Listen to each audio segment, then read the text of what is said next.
I want to do this because I get to spend time with my dad. I get to spend time with my brother, my mother, traveling. And at a young age, that kind of, it's a privilege, 100%.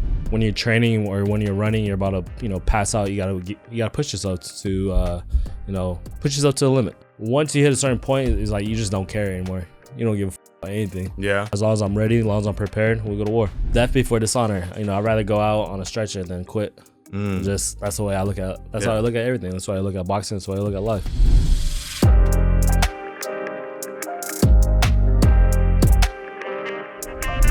What is up, everyone? I'm EJ Cruz, and this is The Parables, your go-to source for inspiration, wisdom, and real conversations to help you become your highest self. If this is your first time joining us, I welcome you and grateful that you are here. And if you are a returning listener, subscriber, and watcher, I thank you for running it back. And guys, I want to get right into it. I got a legend in the building, man. I'm so excited about this podcast, and shout out to the homie Andy Wynn for connecting us. But man, I'm so excited to get to know this individual because, like, let's be honest, we don't know each other. It's actually our first time meeting, right? Literally. Yeah. We don't know each other, and this is cool. Like, we get to know each other, but just really dive into, who you are and just the mindset and everything that you're doing, man. You're crushing it. So I'm joined by one of boxing's brightest rising stars. He's pretty much fresh off his last victory with a perfect 30-0 record. I think it's 23 KOs. That's like if I do the math, the knockout ratio is like somewhere 70, 80%, somewhere around there, right? Definitely proven himself to be one of the most dangerous fighters in the super lightweight division. Super lightweight. Correct. Super lightweight. 26 years old, and he's not only making noise in the ring, but outside of the ring. We'll talk about that shortly. I'm just so excited. Half Korean, half Mexican heritage, man, just a unique, breaking barriers, defying stereotypes. Please, everyone, welcome to the podcast, Brandun Lee. Thank you. Appreciate it.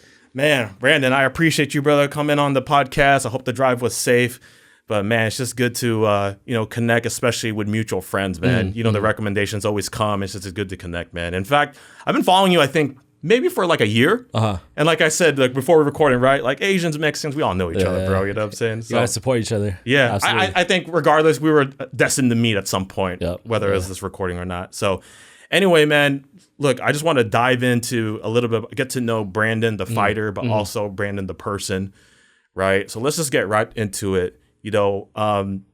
For those first meeting you for the first time, right, who are listening to this, who are watching this, how would you just really just describe yourself as Brandun, the person, beyond the undefeated boxer? Brandun, the person, just a regular dude, regular humble guy. Doesn't see no color, doesn't see nothing. If you're a good person, you got a good heart, I'll fuck with you. If you don't, you gotta go. Yeah. But I'm a super laid back, chill dude. Like to, stay home, go on bike rides, chill with my dog, go out with my girl, and cook at the house. Yeah, I see you do some cooking. I was like, man, if Brandun ever hangs up boxing, I think you'd be successful in the food industry. I'm gonna have to hit up Andy. Yeah, exactly, right, exactly. Awesome, man. So I understand you got into boxing at such a young age. Can you talk about that, or like where you're from? And so originally I'm from Yuba City, California, which is 30 minutes north of Sacramento. Okay. I've been in the boxing game since the age of 2. My older brother used to box. My uncles used to box. My grandfather used to box. And so my dad used to take my brother to the gym when I was 2 years old, and my brother's 9 years older than me. Okay. So he was like 11, and or he was 9 at the time, and I remember like they would be training, and I would just be running around like playing, because to me it was like a big old playground, I would be playing around. And then I remember when I was like 4 or 5, my mom put me into like the little kid soccer, and we'd do like every Saturday, every Sunday. And then I remember one time my dad came to a game, like one of the first times he came to one of my games, and this is still soccer, right? Soccer, okay. yeah. And I remember he was like yelling at me, like telling me like, you're not aggressive enough, blah blah blah blah blah. I was like, all right, you want to see aggressive? I'll show you aggressive. So I ended up getting kicked out of the game at like super young. I was like 5 years old, and for being too aggressive, penalties, too aggressive. I guess I was tripping the kids, pushing the kids, whatever. So my dad ripped me out of soccer and put me into boxing. So at the age of 6, that's when training really started. But before like 2 to 4 years old, I was playing around in the boxing world. Dang. So 6 years old is really when you started your boxing journey. Yeah, all the fun ended.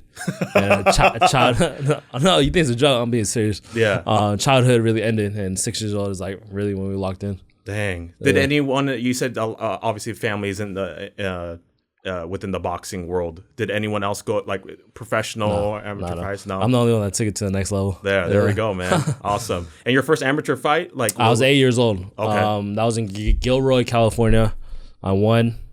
And then, man, I won my first national at 9 years old. Nice. And most people don't win their first national the whole career. Yeah. Dang, that's awesome, man. Did growing up, with Korean and Mexican heritage, did that play a role in kind of like how you approached like the sport in general? No, life not in at general? all. No. Not at all. That's one thing I learned right away in boxing. It's just like, it doesn't matter where you're from, what color you are. If you got skill, you got skill. If you're good, you're good. Yeah. Awesome.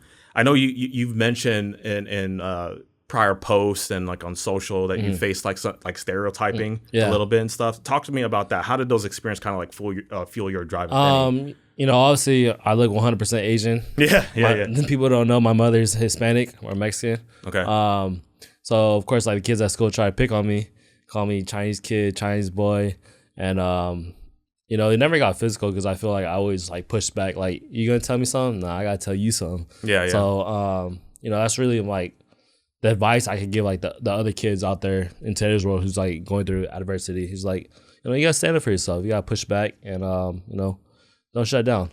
Yeah. Don't get bullied. Yeah. Right. Yeah. Did you have would you say you have a big support system with that too in regards, or was it just because of the early training and early exposure to boxing at such a young age? I think it was just a confidence within myself because of boxing, boxing, it's not a team sport. So you're super independent.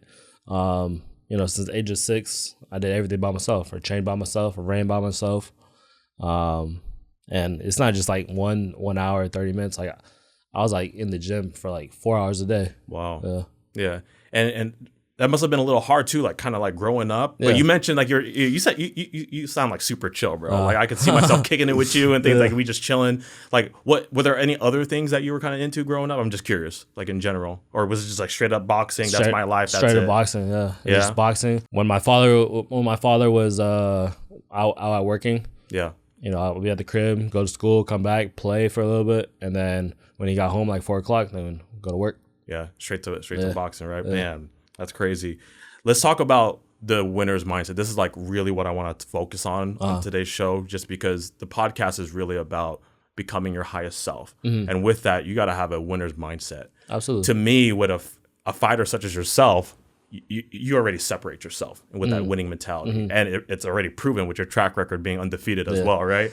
So you're 30-0, right? 23 knockouts. What drives you to keep pushing when you've already accomplished so much? Like typically most people have like this, it stems from like a chip on their shoulder or things like that. Like what would you say that's for you? I think at a young age, it was like, I want to do this because I get to spend time with my dad. I get to spend time with my brother, my mother, traveling, because we would come down to Southern California a lot. Like, like 3 times a month we'd drive down.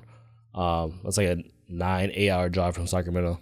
And those were just for fights or just everything boxing related? So I remember it was my birthday, like on a Friday or something.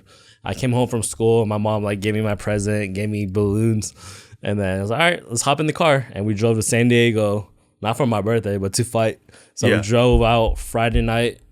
I woke up on Saturday morning, weighed in San Diego, fought, won. On Saturday, after the fight, we drove to LA. Sunday, woke up, weighed in LA, fought, and then drove back home. Dang. So I think at a young age, it was like spending time with my family and experiencing new areas. I feel like I've been almost everywhere. I feel like Andy at this point. I feel like I've been almost everywhere in the U.S. I think there's only like the states like Montana and North Dakota, stuff like that I haven't been to, but I've been like everywhere. And at a young age, that kind of, it's a privilege, 100%. Yeah. It sounds like you just really cherish the time you were able to spend with your family, but at the same time, stand on business. Absolutely. Right? Because that's like, again, like it sounds like your family knew you were destined, like, yo, we're going to take Brandun all the way. Brandun's going to go all the way, no question. And you believe that too, it sounds like, absolutely, right? Yeah, that's awesome, man. Let me ask you this, because again, I'm fascinated by the winner's mindset, right? Like I've read books, Tim Grover's like Relentless Winning and things like that, like the winner's mindset, right?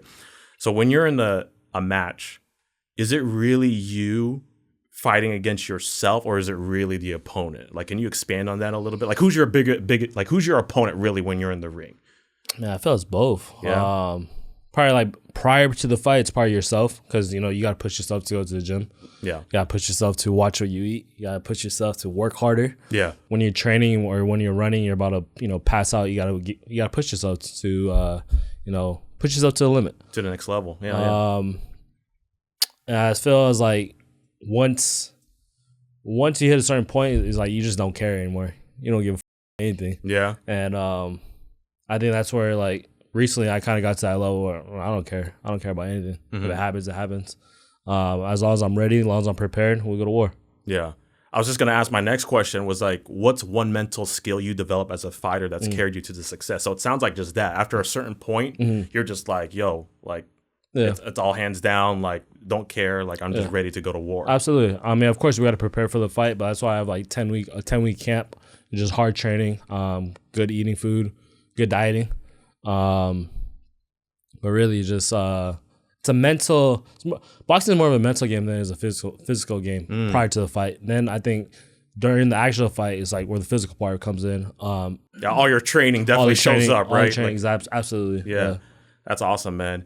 Now, I know you've mentioned this a few times, and I think it was related to like a very rare knockdown, but I think you've referenced like the samurai code. Yeah. Right? What is that about? Like, what's that warrior mentality kind of like look like for you? Man, it's death before dishonor. I'd rather go out on a stretcher than quit.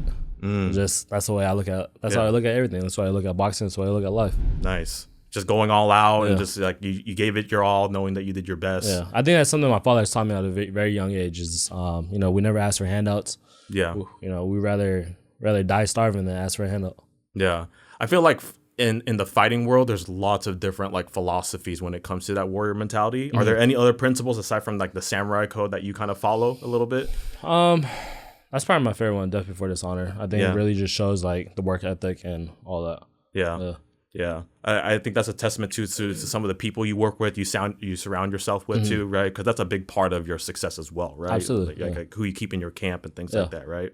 Awesome. Let's talk about actually that discipline you were talking about, like the training and all that stuff, because we all know like there's those rare instances where people just have the natural talent to go out there and just do their thing, but then there's people that actually work hard for it, right? To me, you're talented, but you work hard. You've been working hard since 4, 6 years old, 8 years old, right? In regards to that, walk me through what a day in training leading up to a fight kind of looks like. Day in training, I wake up, go for a run, come back to the house, make a breakfast, go to the gym, come back, chill, take a nap, and then wake up, maybe eat dinner, probably not, maybe some fruit, and then go for another one. I'll probably do that like 3 times a week. The running aspect. The other days, wake up, go to the gym, come back, chill, take a nap.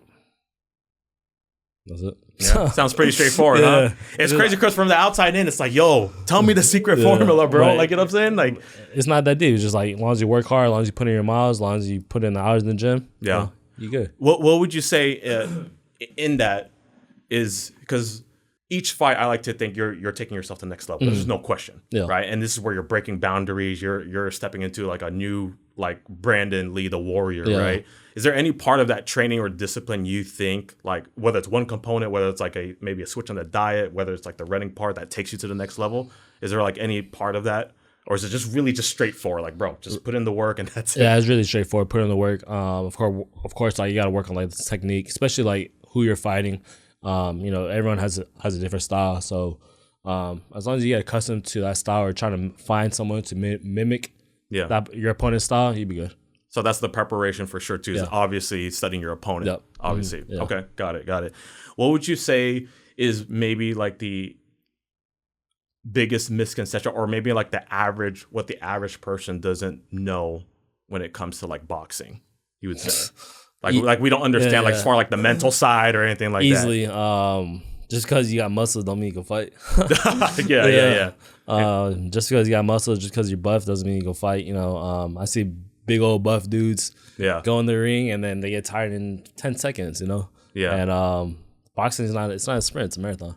Yeah, absolutely, man. During your boxing career, I mean, it sounds like you're surrounded by a lot of great people, but I also know that sometimes like people's journeys, it could get like lonely sometimes, especially if you just have tunnel vision, right? What would you say, like whether that's the training, the diet, all that stuff, what's maybe the hardest part about your grind that maybe other people don't see? Dieting. For sure, 1000%. Yeah. It looks like you fell in love with the process too, with all your content that you're shooting now. But dieting for sure, because like it's kind of like when you hit a certain point, once you reach a certain weight, your body just won't give up any more pounds, and that's where like, man, just gets tough. Yeah. I'm curious to know, just as a fighter and loving the process now, any particular foods that you love? As a regular person or as a fighter? How about both? Since we have a mutual friend too that has all that crazy stuff, right? I mean, for breakfast, I had Dave's hot chicken on the way here. Hey, that's the secret sauce, guys. When I'm in training camp, I like eating avocado toast. Okay. Avocado toast for breakfast with bacon. But regular Brandon, he just eats whatever. Yeah, just whatever. Whatever's on the way. Yeah, got to get you that DoorDash, whatever it is, huh? Awesome. You know, there's I know some people, some of the most successful people out there, one of their biggest fears is kind of like losing it all, right? Like that's what really pushes them all the time. Because sometimes it's like, yo, why are you working so hard? Yeah.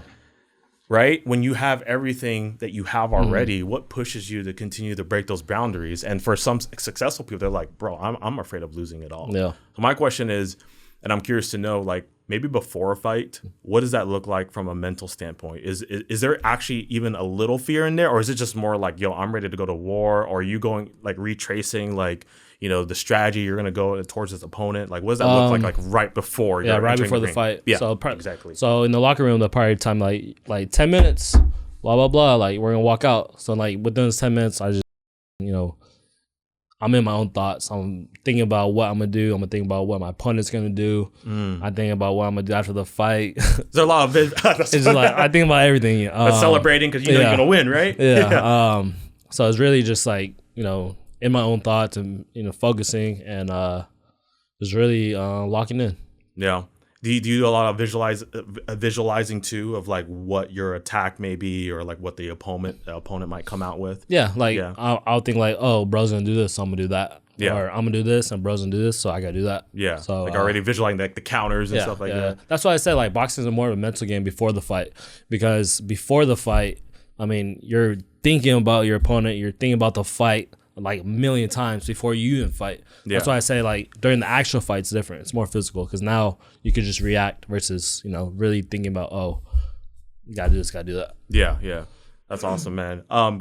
You recently made a change in your like training, right? Like you changed like I think your dad was training and you changed like trainers, right? What was the move with that? Like I just felt like it was time to move on. You know, my father's always preached that he's gonna get to a certain point where he can no longer teach me things, and we finally hit that point. And not only that, I was ready to move out the house. Yeah, and I wanted to move to Orange County. Nice. And last year I moved to Orange County.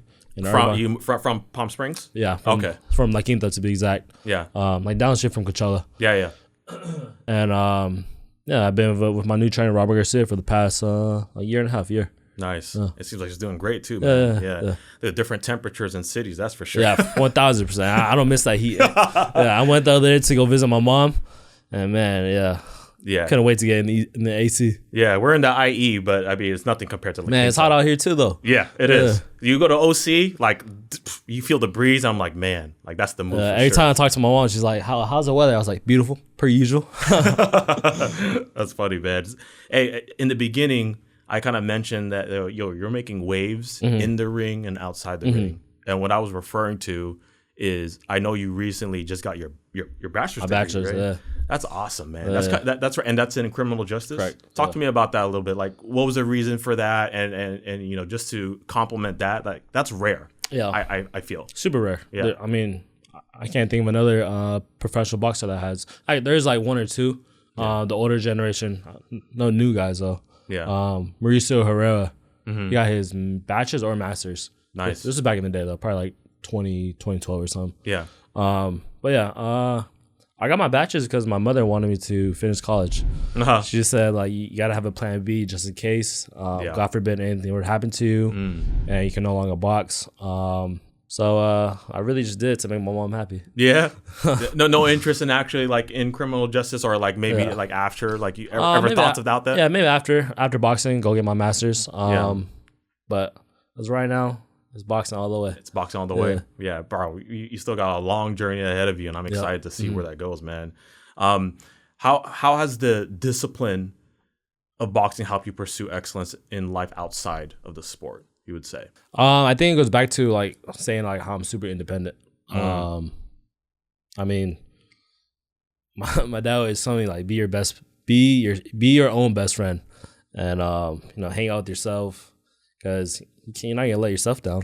Yeah. If you depend on other people, and they might let you down, but you always be there for yourself. And I think boxing made me super independent, and I think that's taken me a long way just in life in general. Yeah, I like that. There's that phrase like the best person you could bet on is yourself. Absolutely, and it sounds like it's, that's the mentality that you've continued to carry from then. Nice, bro. In boxing, there's a winner and there's a loser, right? Like, how do you fight for your goals in life when the rules aren't as defined in the ring? Like, the ring has like rules, right? I feel like maybe you could agree with me. Like, life could throw so many curveballs at you. Yeah. Right? No rules, like just relentless, right? How would you say, how do you fight for your goals? Like, if someone's listening to this and they're trying to fight for your goals, but there's so many different factors and curveballs that could come your way, like, how can someone really fight for those goals outside of the ring? And the mentality you gotta have is get rich or die trying. I mean, that's really what it is. It's 50. Yeah, that's really what it is. Because like at the end of the day, like it all comes down to when you're older. Not right now. So when you're older, and like your friends that you have now, if you're giving them handouts, they might not be here when you're 40 or 50. Yeah. So I think that goes back to the mentality of like relying on yourself, being independent. You gotta take care of yourself now and set yourself up for your future. Yeah. Yeah. You fought in front of like thousands of people, right? You've done like professional bouts. How does someone handle pressure like that? And how's that translated to your life, you would say? Like just being in the spotlight, like you're independent, right? Man, that's tough. I feel like it just comes with the territory. You get used to it after a while. But yeah, there's a whole lot of pressure. Boxing, a whole lot of pressure. Everybody, one bad fight, everybody hates you. One good fight, everybody loves you. Yeah, it's crazy. Boxing's like the worst fans, the worst boxing critics. One fight they love you, the next fight they hate you. Yeah. Do you feel like there's a lot of hate right now? Would you, especially after your last win and you're undefeated? I think so. Yeah, I think so. But I just need one good fight, and no matter who it is, and they'll love me again. Yeah. Do you use that as fuel, like your grit? That was kind of what I was gonna go to next. Like, most people find like that grit or chip on their shoulder. Do you use some of that? Like, do you pay attention to that, or is that just like no? You flush out that noise? It's just noise to me. I feel like there used to be people on my team that are no longer on my team, so I take it as you're not with me, you're against me. So I think that's what's fueling me right now. And that's their biggest mistake too, right? Absolutely. Awesome, man. Dude, in your division, it's pretty stacked, no? Pretty stacked division. Yep. Who do you like? I don't know if you're able to even say this live or on the recording, but where do you kind of see yourself maybe fighting in the next 2 to 3 years to cement your legacy? Man, within 1 year, I want to be a world champion. I'm moving up in weight class to welterweight, from 140 to 147. I would love to fight Rolly Romero, Mario Barrios. Don't matter who it is. Yeah. I'm 26 years old. It's time to start making some big noise and big money. Yeah, yeah. What would you say is your definition of a world champion? Like, what does it take to be a world champion? Going back to that winner's mindset again. I mean, in boxing or in life? In general. So in boxing, right? Yeah. You just got to defeat the person that's the current title holder, right? In general, like what's a world champion in your eyes? I mean, a world champion is a world champion in boxing. You're the best of the best. You put in the time, you put in the hours. and really just discipline, dedication, consistency in the gym, perfecting your craft. But as a normal person, you know, you can be a champion just, you know, being a good person, have a good heart, be kind to people, be kind to your peers, your family, your wife, husband, whatever. Yeah. Yeah. What legacy do you want to leave outside of the ring, you would say? Like, not just as a boxer, but as a man. You already mentioned some great stuff that this is the things I love, like, you know, being a good person, being kind, and things like that. What legacy outside of boxing would you say you want to leave leave a stamp on? I think Mayweather said something like legacy doesn't pay the bills. And I think I want to leave, you know, generational wealth for my family, more so legacy. Yeah. I think wealth is more important than legacy for me right now. I'm not looking to be the greatest, the best.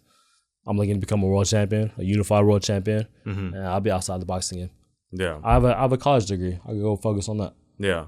Nice. When people look back at your career, like years from now, what's the one thing you want to be remembered for, again, aside from being undefeated? I want to be remembered as, you know, growing up, I didn't have, besides Manny Pacquiao, I didn't have many Asian athlete role models to look up to besides Bruce Lee, Manny Pacquiao, Jet Li, Jackie Chan. But those are actors. Yeah. But like real athletes, Bruce Lee and Manny Pacquiao was all I knew.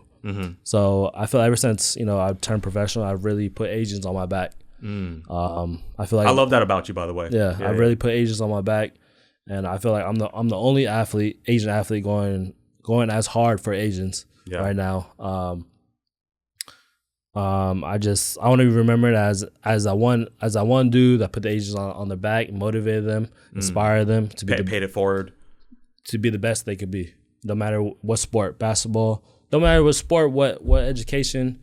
No matter what it is, no matter what it is. If they want to go in the fashion world, if they want to become a barber, athlete, it don't matter. Just, you know, be confident, be the best you can be. Yeah. You mentioned that before a fight, you're also thinking about what you're going to do after the fight, which I find very funny, but that's awesome. Yeah. Do you ever stop to let yourself appreciate the wins, or is it always like, okay, what's next? Because your head's already in the champion mentality, right? Like, I want to be the world's best. I think it's what's next. Yeah. What's next? It's what's next. It's never enough. I think that's why I said, you know, generational wealth. Yeah, I got to chase that, and I think once I'm satisfied with that, then it's enough.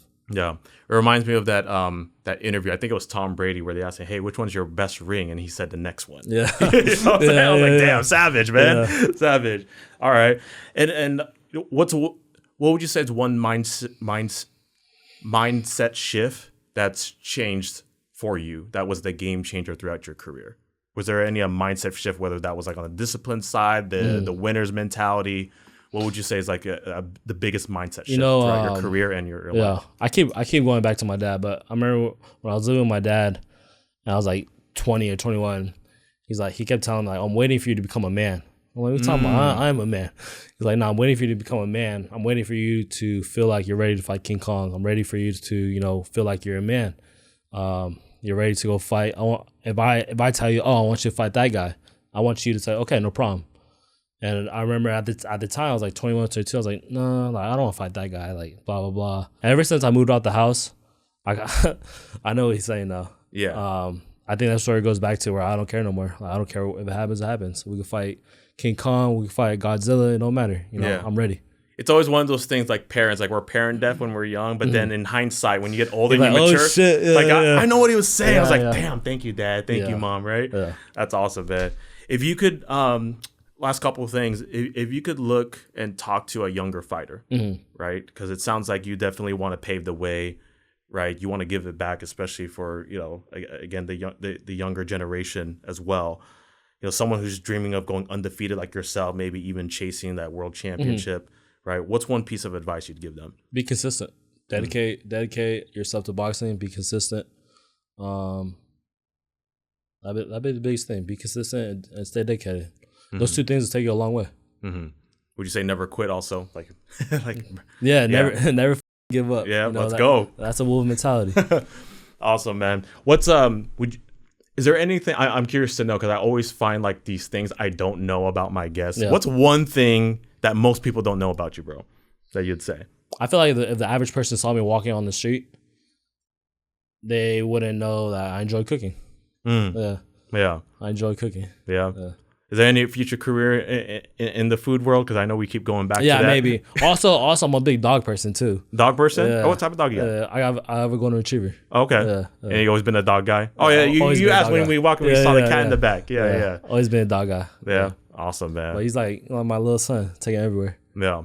Awesome, man. Well, last question, bro, as we kind of wrap up here, man. Again, going back to the listeners and the watchers of this, we're really about becoming your highest self. How would you just describe, what does that mean to you, becoming your highest self? Becoming your highest self means everything. I think it's more so like you have to understand what you want in life. You have to know what you want in life, and you got to know how to execute it. So I would say, really figure that out, and then go from there. Nothing's gonna happen overnight. I mentioned it earlier that boxing is a marathon, not a sprint, and that's life. Yeah, awesome, man. Anything else? I'm gonna put you on the spot now, real quick.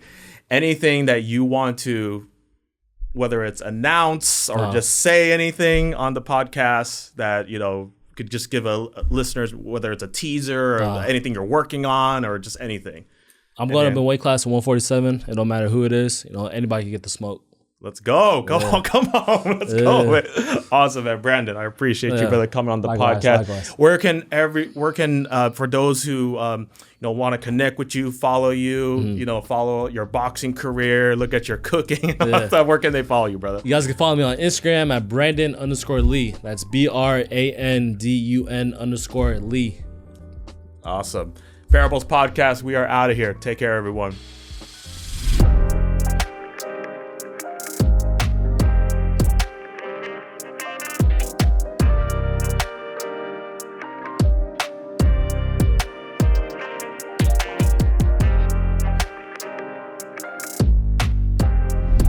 Hey everyone, thank you for tuning into the podcast.